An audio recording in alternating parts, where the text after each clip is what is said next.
தந்து ஒரு 12 பேர்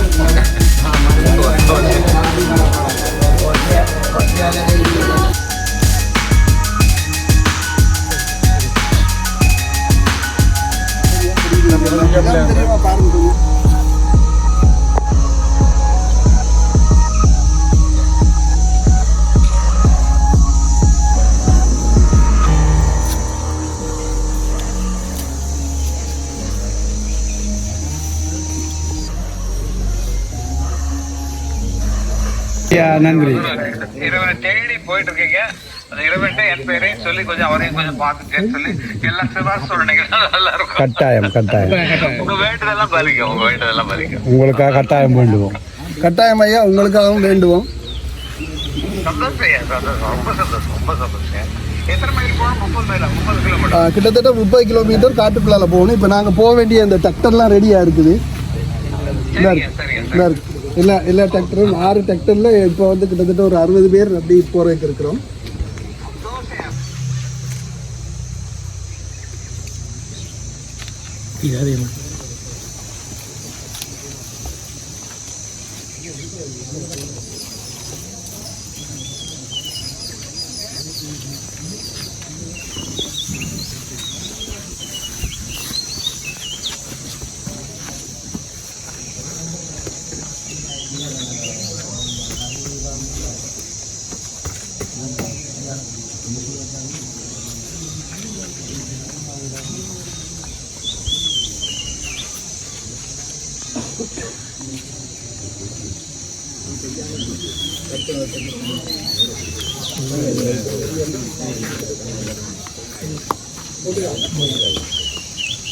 கற்பூரம் கொண்டு வாங்க. கற்பூரம்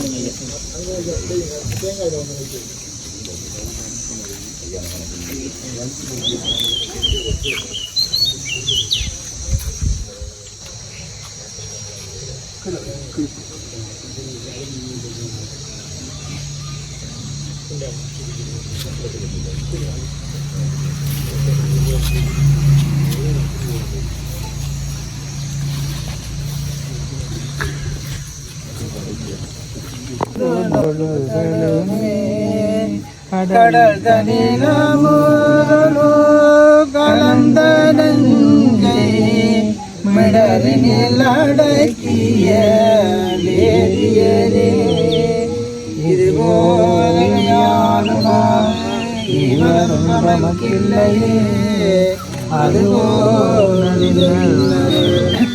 ஆவரு துறையரே. உலகலாமனந்தோதற்கரியவன் உலகுலாவியன் அறையில் சோதியன மரத்தாடுவான்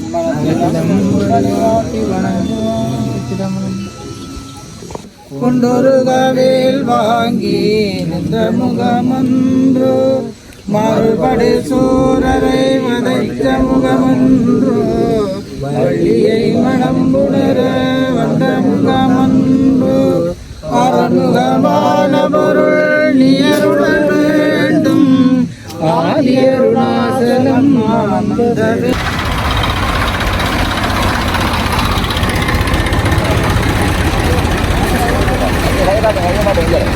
ஜோகரா இதுல பாருங்க, ஜோகரா எல்லாத்தையும் வழியா போட்டுருங்க. சரியா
63 பேர் வாரன்னு சொல்லி கிட்டத்தட்ட 10 பேருக்கு வர கிடைக்கல. அப்போ நான் முதல்ல உங்களுக்கு ஏற்கனவே சொன்னேன், ஒவ்வொருவரோடையும் கதைக்கிற நேரத்தில் சொன்னேன் வந்து இந்த யாத்திரை வந்து முருகனுடைய அழைப்பு இருந்தால் மட்டும்தான் இங்கே வர முடியும். சரியா? அது 100% சரியான விஷயம்தான். மற்றது கடைசி நேரத்தில் கூட வந்து இந்த அழைப்பு வந்து நிராகரிக்கப்படலாம். சரியா? அப்போ அப்படிப்பட்ட ஒரு இடத்துக்கு தான் வந்து இப்போ நாங்கள் வந்திருக்கோம். இப்போ வெளியே விட்டு இது எல்லாமே யாழ வனம் தான். வெளியே விட்டு இப்போ காட்டுக்குள்ளால வந்துட்டோம். இதிலேருந்து கபிலித்த சன்னிதானம் போகும் வரைக்கும் காடு தான், வெளியெல்லாம் முடிஞ்சிட்டுது. சரியா? அது இந்த காடு வந்து முருகனுடைய காடு. சரியா? இது சிங்கள மக்களை வந்து ரொம்ப பயபக்தியாக பயன்படுத்தக்கூடிய ஒரு காடு தான் இந்த காடு. இந்த காட்டுக்கு பேரை வந்து சிங்கள மொழியில் சொல்லுவாங்க கத்தரகாம தேவியாக அடவி என்று சொல்லுவாங்க. அப்படின்னா கதிர்காம கந்தனின் பனம் இது, அவருடைய அருளாட்சி தான் இங்கே இருக்குது. சரியா? இது இந்த காடு முழுக்க வந்து அவருடைய தான். இப்போ நாங்கள் குட்டியாக்கலையில் வந்து இந்த பயணம் வந்ததுக்கு பிறகு வந்து எங்களுடைய திட்டம் வந்து இதுக்குள்ளால் நடக்காது. சரியா? அது ஒவ்வொருத்தரும் மனசில் வச்சுக்கொள்ளணும். அங்கேருந்து வந்தது பிறகு அது இந்த காட்டுக்குள்ளே புகுந்தது பிறகு ஒவ்வொரு நொடியும் வந்து அவர் என்ன நினைக்கிறாரோ அப்படித்தான் நகரும். அப்போ இந்த காட்டுக்குள்ளால் வந்து ரொம்ப பயபக்தியோடு போகணும். அதுக்காகத்தான் வந்து நான் எல்லாருக்கும் சொல்கிறது வந்து இந்த விரதத்தை வந்து சரியான முறையில் கடைப்பிடிச்சி இந்த இடத்துக்கு வாங்க என்று சொல்லி. விரத கட்டுப்பாடு தான் ரொம்ப முக்கியம். அதை வந்து எல்லாருமே சரியான முறையில் அதை கடைப்பிடிச்சிருப்பீங்கன்னு நினைக்கிறேன். அப்போ இந்த முருகனுடைய இந்த கத்திரகாம தேவியார் இந்த காட்டுக்கு வந்து நாங்கள் வந்துட்டோம். இப்போ ரொம்ப பயபக்தியாக இது இங்கே இருக்கணும். சரியா? ரொம்ப ஒரு ரொம்ப சவால் மிக்க ஒரு காடு, அந்த காட்டுக்குலாம் வந்திருக்கோம் இப்போ. அப்போ இதில் வந்து நிறைய மிருகங்கள் இருக்குது, மற்றது பூச்சி பட்டைகள் இருக்குது, பாம்புகள் இருக்குது, எல்லாமே இருக்குது. ஆனால் எங்களுக்கு எந்த விதமான தீங்கும் இல்லாமல் அந்த இடத்துக்கு நாங்கள் போய் சேருவோம். சரி? அப்போ இந்த காட்டையும் இந்த சூழ்நிலையும் வந்து பாதுகாக்கிறது வந்து நம்முடைய கையில் இருக்குது. அப்போ எந்த காரணம் கொண்டு இங்கே இந்த காட்டுக்குள்ளால் பொலித்தீன் பைகளை வீசுறது, அடுத்து வந்து நாங்கள் சாப்பிட்ற பிஸ்கட் அந்த குப்பைகளை வீசுறது, அதெல்லாம் செய்யவே கூடாது. மற்ற வந்து மரங்கள்லாம் வெட்டக்கூடாது. சரியா? இப்போ கதிராம பாத யாத்திரை போகிற நேரத்தில் இதெல்லாம் நடக்கும். இதெல்லாம் நான் சொல்லித்தான் கூட்டிகிட்டு போவேன் எல்லாருக்கும். ஒவ்வொரு இடங்களையும் தங்குற இடங்களில் நான் ஸ்பீக்கரில் இதெல்லாம் அறிவிப்பேன். அப்போ அதே மாதிரி தான் இந்த காடை வந்து நாங்கள் பயன்படுத்தணும். இப்போ இங்கே வந்து முருகப்பெருமான் வந்து நாங்கள் போகிற இந்த கபிலித்தைங்கிற இடத்துக்கு வந்து இந்த தடவை வந்து ஒரு 63 பேர் வர இருந்தாலும் 53 பேருக்கு தான் அந்த பாக்கியம் கிடைச்சிருக்கு. நினைச்ச மாத்திரத்தில் வந்து நாங்கள் லீவை போட்டுட்டு பஸ் எடுத்துகிட்டு போய் கும்பிட்டுட்டு வர திருத்தலம் இல்லை. அப்படியெல்லாம் முடியாது. அப்போ பாருங்கள், நாங்கள் இவ்வளோ கஷ்டப்பட்டு டிராக்டரில் வந்திருக்கோம். கொஞ்சம் வசதி உள்ளவங்க வந்து இது ஜீப்பில் வராங்க. அப்போ இந்த கதிராம கந்தன் வந்து எப்போவுமே இந்த கபிலித்தை கந்தன் நினைப்பாராம். எனக்கு ஒரு சுவாமி சொன்னது, எவ்வளோ தூரம் வந்து கஷ்டப்பட்டு வாராங்களோ அவ்வளவுக்கு நல்லம். என்னட்டு சொன்னால் வந்து அவர் நினைப்பாராம் வந்து என்ன பார்க்குறதுக்காக இவ்வளோ கஷ்டப்பட்டு இவன் வாரானே, இவன் கேட்குறதெல்லாம் நான் கொடுக்கணும் அப்படின்னு நினைப்பாராம். அப்போ அதுக்காகத்தான் வந்து நிறைய பேர் வந்து ரொம்ப கஷ்டப்பட்டு இந்த ஆஃபீஸில் போவாங்க. ஆஃபீஸில் ரொம்ப கஷ்டமாக இருக்கும். 12 சிற்றார்களை கடந்து போகணும். இப்போ அந்த சிற்றார்கள்லாம் இப்போ மணலாக தான் கிடக்குது. அப்போ அப்படிப்பட்ட ஒரு வறண்ட காலகட்டத்தில் நாங்கள் வந்திருக்கனால எங்களுக்கு அதிகமான சவால்கள் இருக்காது. இருந்தாலும் வந்து சொல்ல தெரியாது. சரியா? எது வேணாலும் இந்த காட்டுக்குள்ளால் நடக்கலாம். ஒவ்வொரு நொடியும் அவருடையது. அதை மனசில் எல்லோரும் வச்சுக்கொள்ளணும். மற்றது வந்து பெருசாக சத்தம் போடுறது, கத்துறது அதெல்லாம் இருக்கக்கூடாது. அங்கே சன்னிதானத்துக்கு போன பிறகு, கபிலித்தைக்கு போன பிறகு நாம் பேசுகிற வந்து ரொம்ப குறைச்சிக்கொள்ளணும். சரியா? எங்களுக்குள்ளால் பேசலாம், பெருசாலாம் சத்தம் போட்டுலாம் பேசக்கூடாது. அதுவும் வந்து கங்கைக்கு அதாவது அக்கறைக்கு போன உடனே நாம் பேசவே கூடாது. அப்படி ஒரு சூழ்நிலைக்குள்ளே நாங்கள் போகிறோம். அப்போ அதனால் வந்து இது வந்து ஆதி கதிர்காமம்னு சொல்லுவாங்க. நாங்கள் போகிற இடத்துக்கு கொஞ்சம் வழி விடுங்க.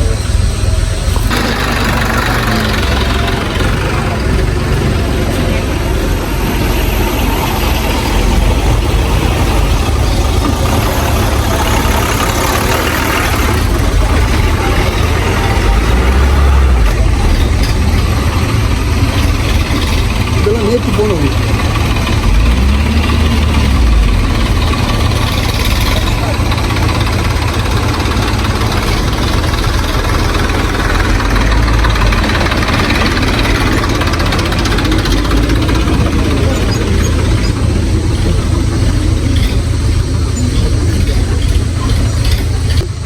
அவருடைய வேலை வந்து அவர் வந்து இப்போ ரொம்ப களைப்பாக இருக்கிறார். சூரசம்ஹாரத்தை முடிச்சுட்டு சரியான களைப்பாக இருக்கிறார்.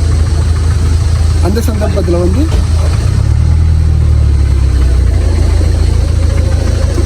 கொஞ்சம் மிஞ்சாலாம் இது புளிய மரத்தில் வந்து குத்தி நின்றதாம். அதுக்கு பிறகு தான் நான் வேலை எங்கே குத்தி நிற்குதோ அந்த இடத்துல தான் போய் நிஷ்டையில் அமரவணும். அவர் யாருடைய எந்த கஷ்டமும் இல்லாமல், யாருடைய எந்த நெருக்கடியும் இல்லாமல், பிரச்சனையும் இல்லாமல் அவர் வந்து நிஷ்டையில் அமரவணும் அப்படின்னு சொல்லித்தான் வந்து இந்த இடத்துல வந்து புளியண்ணன் படைத்தடியில் வந்து அமர்ந்திருக்கார் முருகன். அதனால வந்து அவர் நிஷ்டையை வந்து நாங்கள் கலைக்கக்கூடாது. சரியா? அவர் நிஷ்டையில் இருக்கார், ரொம்ப அமைதியாக இருக்கார். கவனமாக இங்கே வாங்க. இப்போ நம்ம எங்கே இருக்க மட்டும் பார்த்தீங்கன்னா கவிழ்த்த யாத்திரையில் வந்து நம்ம சரியாக எப்படி சொல்கிற நடுக்காடு என்று சொல்லுவாங்க. அந்த நடுக்காட்டில் வந்து பார்த்தீங்கன்னு சொன்னால் சிங்கள மொழியில் கடவர தெய்வியான்னு சொல்லுவாங்க. கடவர தெய்வியான்னு சொன்னால் காட்டு காவலன் என்ற பொருள் வருமா.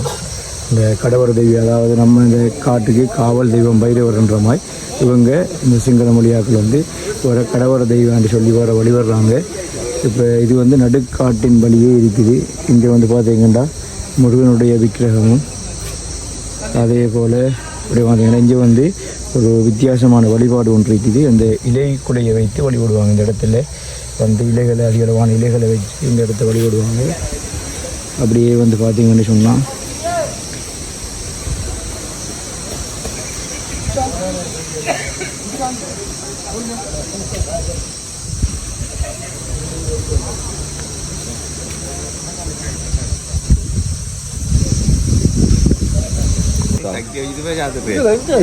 ஒரே ஒரு சாதம் இது பாரு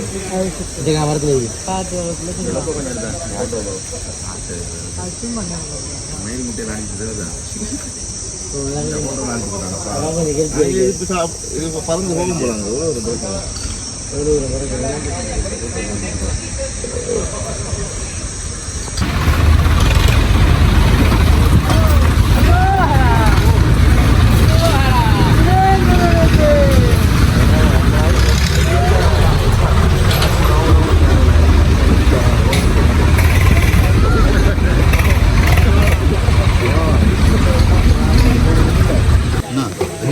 தொப்பி உண்டு.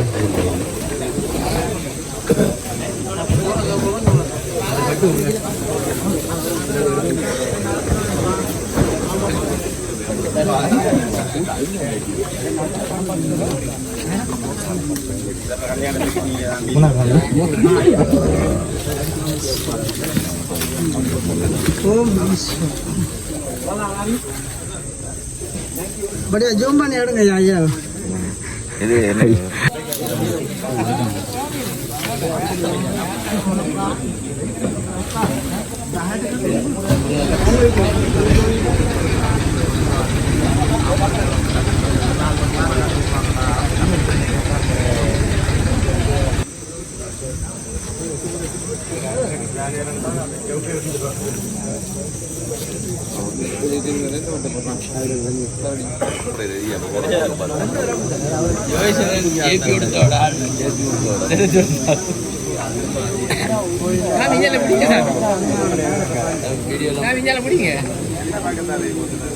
திவாரன் சாமிக்கு சொந்தமா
போன முறை டீ குடிச்சிருக்கேன் நாங்கள் ஒன்று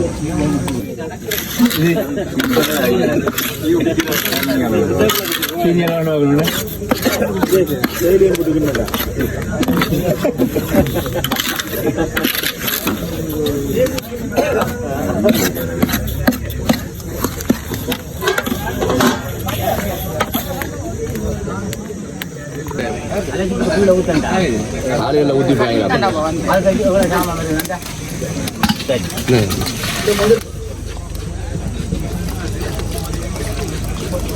தூக்கி அப்படியே அடுப்பில் வச்சுக்கோங்க.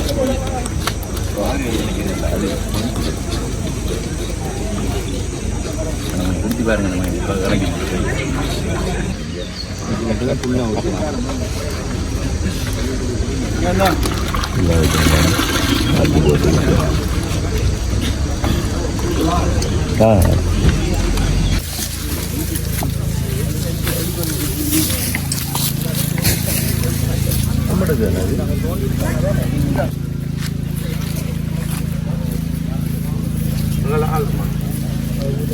அதில் செய்ய கஷ்டமா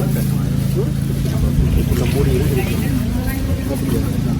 அப்போ நாங்கள் அப்புறம் இதில் செய்திருவோம். அங்கேருந்து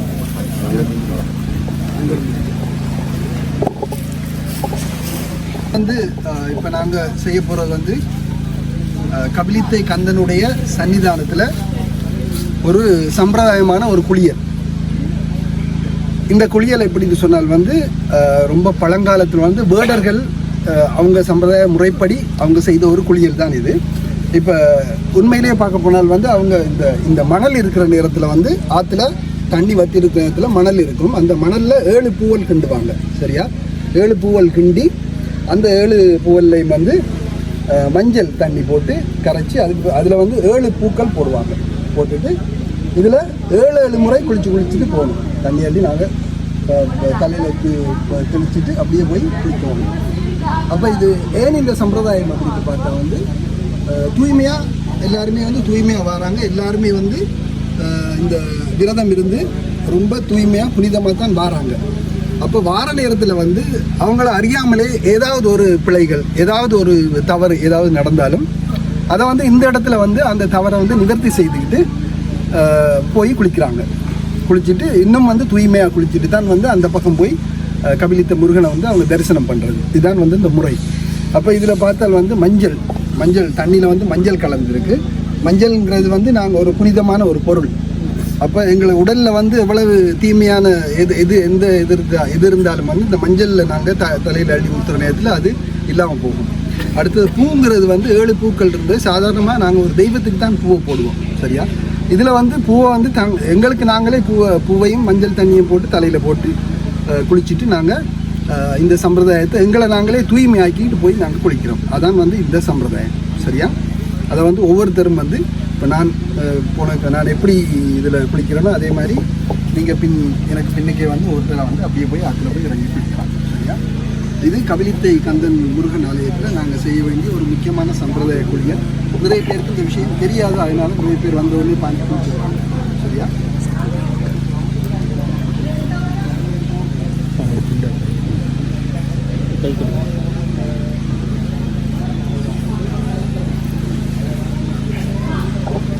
வேண்டுதல்கள் நீங்கள் ஏதோ ஒரு நிறைய மனக்குறைகளோடு வந்திருப்பீங்க. அந்த மனக்குறைகள் வேண்டுதல்கள் இதெல்லாம் வந்து நிறைவேற்றக்கூடிய பகவானே என்று சொல்லி அவரை நினைச்சு கும்பிட்டுட்டு நீங்கள் ஒவ்வொருவரும் வந்து உங்களை வந்து நீங்களே தூய்மைப்படுத்தி கொண்டு இந்த சம்பிரதாய குளியலில் அதாவது 7 மொத்தமாக 49 தடவை.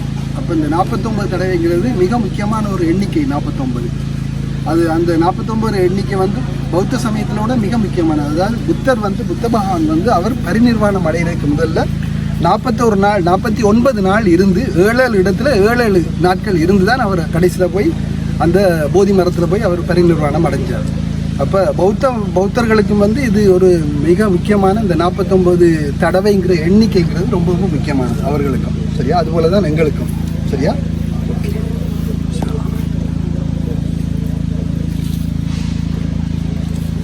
அடுத்து ஓப்பன்.